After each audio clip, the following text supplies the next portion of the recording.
Yeah, so about a week or so ago, I was in Target and found an amazing deal on this D&D Essentials Kit here.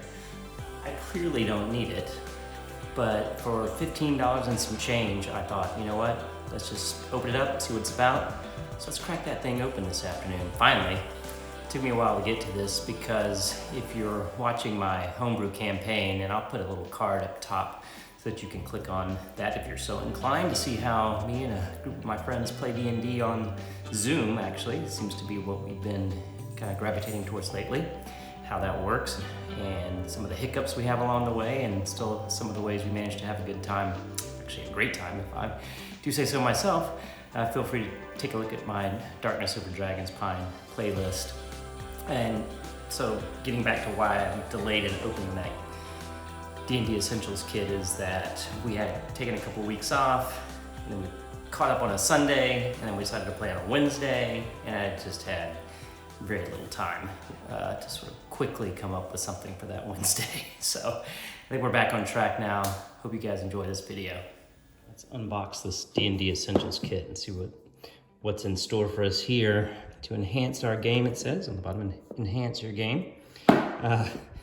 This is a really cool thing. I can't believe it was only $15 at Target. And the fact that it's just accessible at Target now kind of blows my mind as someone who grew up in the late 70s and early 80s playing Dungeons and Dragons. So the box is off. Here's the adventure itself. Dragon of Icespire Peak. It's a nice, pretty substantial book here with a spine on it. Got a map key on the back. I'll flip through it fairly quickly. Here's the table of contents. We have a lot of different adventures going on in here, locations, creature stat blocks in the back. I'll flip through pretty quick. I don't want to ruin it for anybody who's going to be playing this. Got, of course, the dice, which I will be adding to my dice collection. You never have too many. It's like a full set of dice, including let's see, there's 2D, no, look at there's 4 D6s in there. Check that out. Got 4 D6s, D20, D8, and 2 D20s. That's a nice substantial set of dice. 1, 2, 3, 4, 5, 6, 7, 8, 9, 10, 11. Wow, didn't expect that. Here's a little card box for these cards here. Might have to do something a little more substantial than that. We'll see. Here's all of these cards that kind of come with it. You gotta tear them apart. Magic item cards. That's neat. More magic items. More magic items. This looks like some NPCs. That's kind of cool.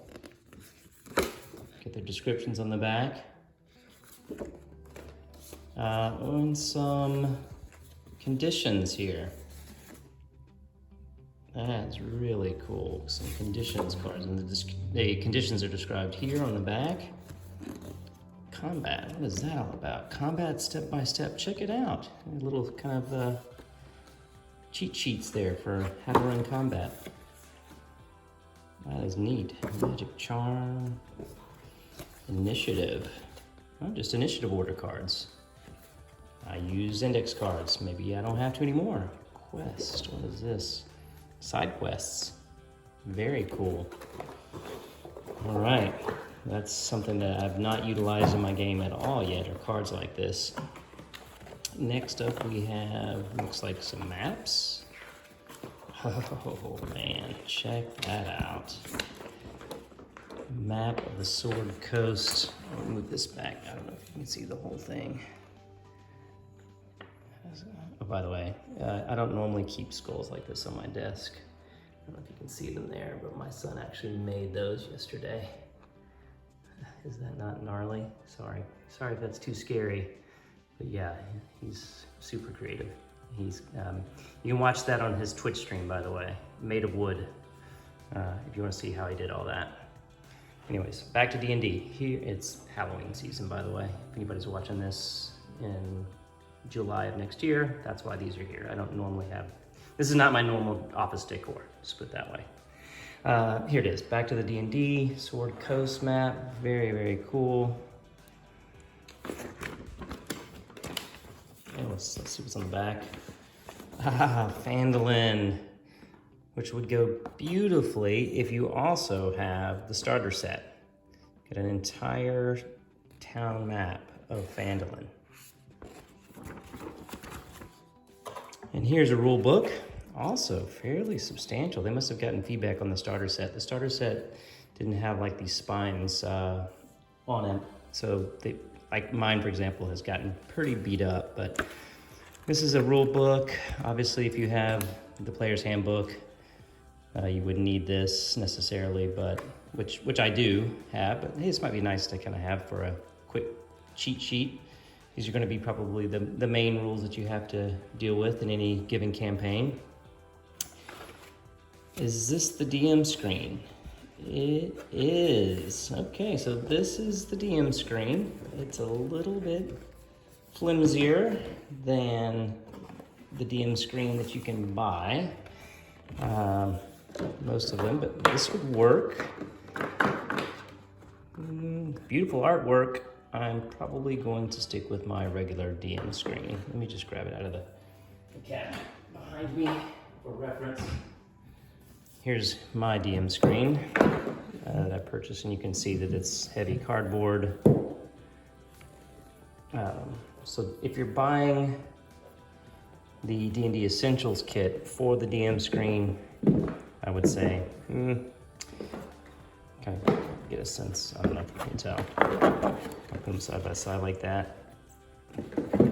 This one is a little bit flimsier. This is the one that I normally use. Obviously a little bit more substantial. Are they the same? Just a quick skim. A lot of the same content. A little bit organized a little bit differently. But still pretty cool. Like I said, I might use it more for the artwork, which is also beautiful. And then finally, we've got some, looks like some player, and some blank player sheets. Are these pre-filled at all? They are not. So unlike the starter set, you will be making your own players, it looks like, if you get the D&D Essentials Kit. The starter set, and I really didn't intend this to become a video comparing the two, but I would say that if I was going to be playing Dungeons and Dragons, let me move my screen out of the way, with some friends and didn't know anything about it,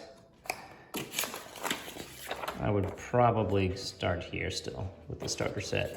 Just on first glance in this, which I also have, by the way. Hey, we're already doing some comparisons, so let's just keep going. This is kind of how I started back in 2016 with this guy. Like I said, it's a little bit beat up, but this is, I think, what makes this really powerful. Right out the gate, you've got your player sheets already built, so you can start playing right away.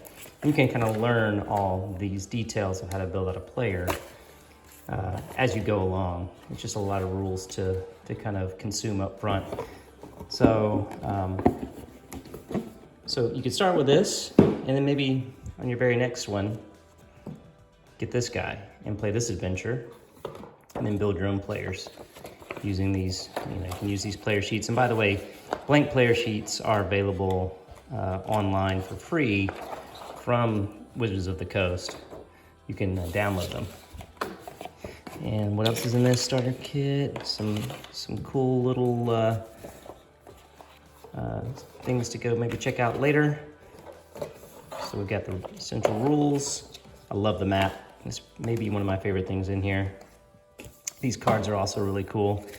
I might figure out how to already use some of these NPCs in the campaign that I'm running now, which is based in the Sword Coast area.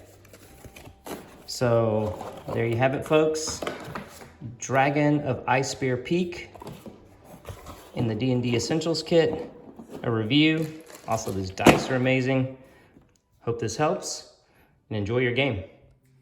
All right, folks, so that's the review of the D&D Essentials Kit. I hope you enjoyed that. If you liked that video, please check out some of my others, and subscribe by hitting the button, and We'll see you next time. Happy gaming.